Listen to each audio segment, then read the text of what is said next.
नमस्कार सगळ्यांना. आज शिक्षक दिन. खरं तर शिक्षक दिन हा असा एक दिवस असतो की आपल्या गुरुबद्दल आपला आदर व्यक्त करण्यासाठी किंवा त्यांचं आपल्यावर जे प्रेम किंवा त्यांनी आपल्या जे भविष्याचे घडवले तो दिन. गुरु ब्रह्मा गुरु विष्णू गुरुदेव महेश्वरा गुरु साक्षात परब्रह्म तस्मै श्री गुरुवे नमः. खर तर गुरु सारखा असता पाठी राखा इतरांचा लेखाजोखा कोण करी. आयुष्यात जर आपल्याला गुरुच भेटला नसता तरी पृथ्वी तयार झाली नसती किंवा आपल्याला काही आपले ध्येय गाठता नसते आले. खरं तर जन्म झाल्यानंतर आपले पहिले गुरु हे आपले आई वडील असतात. त्याच्यानंतर दुसरे गुरु हे आपले शिक्षक असतात. आई वडिलांनंतर जो चिखलाचा गोळा सगळं काम हे आपले गुरुवर्य किंवा शिक्षक करत असतात. खरं तर शिक्षक अशी एक व्यक्तिमत्व असते की आपले आता जे ग्रामीण भागातले तुम्ही आता उदाहरण पाहता ग्रामीण भागातले आई वडील सगळे शेतकरी कष्टकरी कुटुंबातले असतात. आपल्या मुलांकडे त्यांचं एवढं लक्ष द्यायचं म्हणजे हे नसतं. त्यानंतर ते मुलं दुसरी तिसरी पहिलीला शाळेत शिक्षकांकडे येतात आणि सगळे ते शिक्षक आपल्या पोटच्या पोरावाने त्या मुलांना शिकवतात आणि त्यांना एक चांगलं घडवतात. हाच शिक्षकाचा मोठा रोल असतो. खरं तर आयुष्य जगत असताना कुठल्या क्षणी आपल्याला गुरूंची साथ किंवा सगळ्या गोष्टींचा काहीतरी मार्गदर्शन घेण्यासाठी गुरूंची साथ आपल्याला कायम आवश्यक असते. तसेच आपले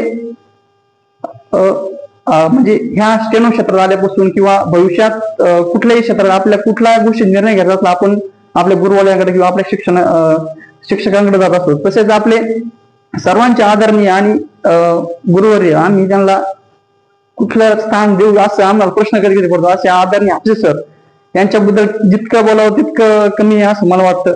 कारण आपण ह्या ग्रामीण भागातून अशा ग्रामीण भागात आलेलो आहे ना. ग्रामीण भागातून आपण आज मुंबई सारख्या चांगल्या सिटीत आपण आपलं यश संपादन करून तिथं पोहोचलो. त्याचं कारण म्हणजे आपले शिक्षक गुरुवर्य हापसे सर आहेत. कारण विद्यार्थी मित्र आपण जर विचार केला तर ह्या ग्रामीण भागासारख्या ठिकाणी हे स्टेनोचं जे आपण सरांनी जी संस्था उभी केलेली कुठलीही जवळ आपल्याला भेटली नसते. आज नगर पुणे म्हणजे चांगल्या ठिकाणी ह्या संस्था आहेत. पण सरांनी आपल्यासाठी ग्रामीण भागात ही संस्था उभी केली. खरं तर या संस्थेने आतापर्यंत 150+ अधिकारी घडवले आहेत. असं कुठलीही गोष्ट नाही कुठली म्हणजे ऑफिस नाही किंवा कुठलंही हे नाही की तिथे आपला विद्यार्थी नाही.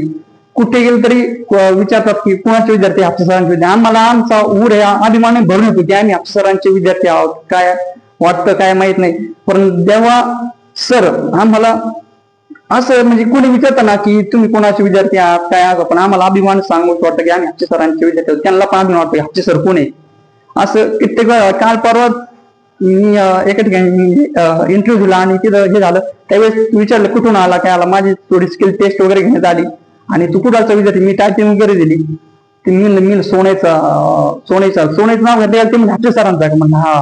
ते म्हणले अरे वा त्यांचं मी नाव ऐकून आहे. म्हणलं आता काही विषयच नाही. आणि म्हणजे कुठं गेलं तर नाही गुरु सारखा असता पाठराखा म्हणजे गुरुचा आपल्या डोक्यावर हात. त्याच्यामुळे आपण कुठल्याही गोष्टी डगमधून जाता कामा नाही आणि आपण इथं प्रॉपर सगळ्या गोष्टी केल्या. त्याच्यामुळे सरांनी आपल्याला प्रॉपर मार्गदर्शन केल्यामुळे आपण आज एवढ्या उंच स्तरावर सगळे आपले विद्यार्थी गेलेले आहेत. याचाच आम्हाला अभिमान वाटतो सर. आम्ही ईश्वराकडे एवढीच प्रार्थना करू जन्मोजन्मी आम्हाला असेच गुरु भेटावं आणि कायमच आम्हाला असे शिक्षक भेटावं. कारण ज्याने 150 कुटुंब किंवा ह्या आसपासच्या गावातले ग्रामीण भागातले जे 150+ मुलांचे कुटुंब सुखी करण्यामध्ये हापसे सरांचा खूप मोठा मोलाचा वाटा आहे असं मला वाटतं. त्यासाठी आपण एक जोरात टाळ्या वाजवा.